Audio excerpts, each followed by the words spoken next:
Parlons d'un dossier particulièrement intéressant concernant les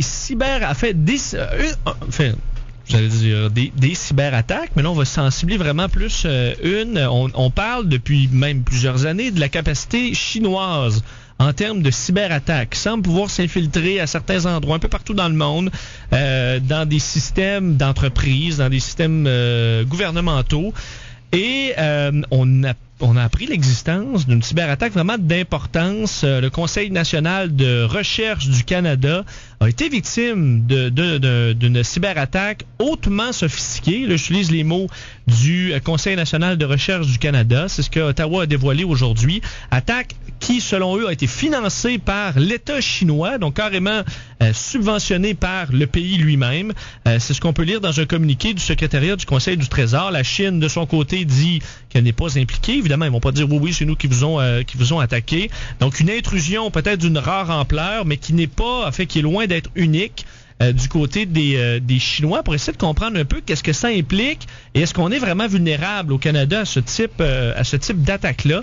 On rejoint tout de suite un expert en sécurité informatique, président de EVA Technologies. Éric Parent est en ligne. Monsieur Parent, bonjour. Bonjour. Vous allez bien? Très bien vous-même. Très bien. Est-ce que cette attaque-là dont on parle aujourd'hui est d'une rare ampleur ou c'est quelque chose dont on ignore peut-être l'existence, mais qui est plus courante qu'on pense?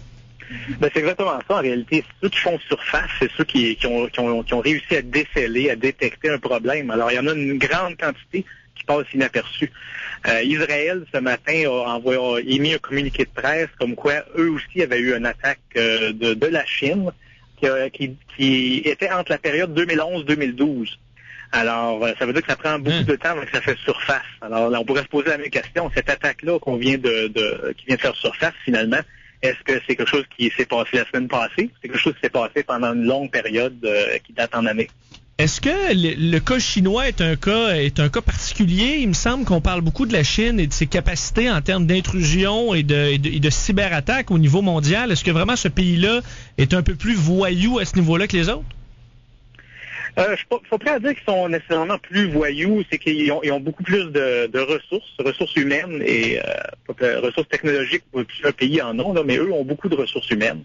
Et aussi leur méthodologie est très verbale, disons, très bruyante. Alors, il y a plusieurs autres pays qui participent dans ce genre d'espionnage-là, font ça de façon plus subtile, ça passe un peu plus inaperçu. Mais tous les pays en font, là, incluant le Canada.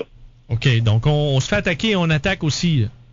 C'est ça. Mais qu'est-ce que la Chine peut vouloir avoir comme information? Est-ce que, moi je pense à la base souvent au secret industriel, par exemple, mais quel type d'information peut servir à la Chine au niveau de nos gouvernements?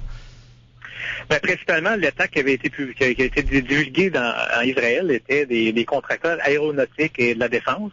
Alors, on peut s'imaginer que c'est la même chose dans tous les pays qui ont des entreprises qui sont à l'avant-garde dans ces technologies-là. Ça peut être n'importe quoi, finalement, qui toucherait la recherche et développement, des nouveaux procédés, toutes les recettes secrètes, finalement, qu'on peut s'imaginer. Mais est-ce qu'au Canada, on prend cette menace-là assez au sérieux? Est-ce que depuis quelques années, parce que c'est pas nouveau, on a établi des systèmes de protection assez efficaces, parce que ça peut être quand même très, très coûteux? Oui, mais c'est le coût pour faire, c'est comme si on veut ouvrir un commerce pour faire quelque chose, on peut le faire bien ou on peut le faire mauvais. Alors, majoritairement, les entreprises ne mettent pas une grande investissement en sécurité parce qu'ils veulent demeurer compétitifs avec leurs compétiteurs dans le même pays ou même dans d'autres pays. Alors, c'est un peu un problème assez exponentiel parce que si on se dit que dans les autres pays, eux investiront pas beaucoup en sécurité pour demeurer compétitifs, ça veut dire que nous, par défaut, faut investir moins. Les investissements qu'on fait en sécurité sont pas énormes. Tandis que la menace, quand on prend un pays comme la Chine, ou que le gouvernement ouvertement, finalement, opère des unités qui fait ce genre d'espionnage-là, ben, c'est une menace qui est assez volumineuse, finalement, et puis quand on regarde qu'est-ce qu'on fait des entreprises, si on fait pas grand-chose, puis qu'il y a des pays au complet qui vont nous attaquer, ben on a potentiellement un problème. Là. D'ailleurs, dans le communiqué de presse, quand on fait la lecture du communiqué de presse, il y a plusieurs éléments qu'on pourrait questionner sur le communiqué de presse. Par exemple? Ben, le premier, c'est qu'on dit que c'est le Centre de sécurité des télécommunications du Canada. Ils ont travaillé avec eux. généralement, ces entités-là, ils t'appellent quand eux ont réalisé que tu avais un problème. Alors, eux espionnent ou collectent de l'information finalement sur l'espionnage. Et à un moment donné, ils s'aperçoivent que des entités canadiennes, des entreprises canadiennes sont en train de se faire voler de l'information. Alors, c'est généralement eux qui vont nous communiquer. Mais quand on regarde plus loin dans le communiqué de presse, ça parle que la faille a été redressée, contrôlée, réglée. Et puis après ça continue à nous dire qu'on va mettre en place un nouveau système informatique au complet, sécurisé. Ça va prendre un an. Alors ça, un commentaire comme ça, dans mon opinion, c'est une erreur. Il n'aurait jamais dû écrire quelque chose comme ça. Parce que qu'est-ce qu'ils viennent de nous dire, c'est que leur système existant n'est pas très bon et que ça va prendre un an pour le régler. Alors, les Chinois, ils doivent comprendre le français et l'anglais. Là. Donc, ils savent qu'ils ont un an pour agir. Là. Ça leur laisse quand même du temps. Il leur reste un an pour faire d'autres choses s'ils n'ont pas réussi à tout faire depuis le début. Est-ce que les grandes corporations puis les gouvernements emploient des pirates informatiques convertis là, pour lutter justement contre les attaques, les cyberattaques? Oui, mais le problème en Amérique du Nord, là, c'est peut-être pas rien qu'en Amérique du Nord, mais moi je le phrase comme ça souvent, c'est que les gens qui sont dans les postes de pouvoir ont une vision très court terme. Ils pensent même pas qu'ils vont être là dans 5 ans. Alors, quand ils font ce genre d'exercice-là, ils le font strictement pour la conformité réglementaire. Alors, ils sont obligés de le faire parce que quelqu'un l'a demandé. Alors, ils vont le faire avant le 31 décembre, avant la fin de l'année financière ou n'importe quelle autre raison. Ils veulent tout simplement avoir un rapport comme quoi des tests ont été faits et ils ne sont pas intéressés à avoir un rapport qui dit que les tests qui auraient dû être faits ont été faits. Puis, il y a une grosse différence entre les deux. Là. Seulement avoir un rapport qui nous dit tout a l'air beau, c'est pas la même chose que d'avoir un rapport qui nous dit toutes les choses qui ont été faites, puis voici ce qui n'a pas été fait. OK, mais je comprends, mais au Canada, est-ce que on est en retard par rapport à ça? Est-ce qu'il y a d'autres pays, par exemple, qui prennent des mesures exceptionnelles pour faire face à ça? Parce que quand on parle de vol de données industrielles ou de secrets de défense, c'est quand même critique. Là, on parle ici là, de milliards de dollars qui sont en jeu. Ben, il faut comprendre que ce genre de brèche-là, il s'en produit beaucoup plus que qu'est-ce qu'on voit là aujourd'hui. Et puis, est-ce qu'on est en retard? On est très, très, très similaires. On peut se comparer aux Américains ou à d'autres pays qui se ressemblent, là, et puis on va être très similaires là-dessus.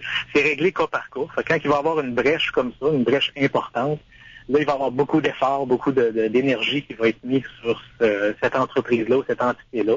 Mais ça ne veut pas dire que les autres qui sont partenaires d'affaires, peut-être, sont aussi bien contrôlés. Est-ce que des entreprises, moi, l'entreprise qui me vient en tête présentement, c'est Bombardier, qui développe la C-Series et qui, à mon avis, a des informations qui peuvent être très, très intéressantes pour un pays comme la Chine.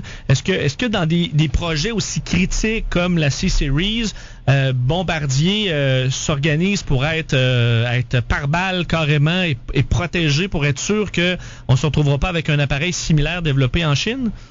Ben, premièrement, dans l'histoire, si on regarde certains modèles d'avions qui ont été produits par des compétiteurs à n'importe quelle de ces compagnies-là, que ce soit Bombardier, Boeing, toutes ces compagnies, finalement, vous allez remarquer certaines affaires qui sont similaires. Fait que l'espionnage industriel est très, très, très présent dans ce milieu-là. Et puis, ils vont faire un minimum pour se protéger, mais ils ne peuvent pas aller plus loin que ça. Il faut qu'ils demeurent compétitifs. C'est une industrie pour faire des avions.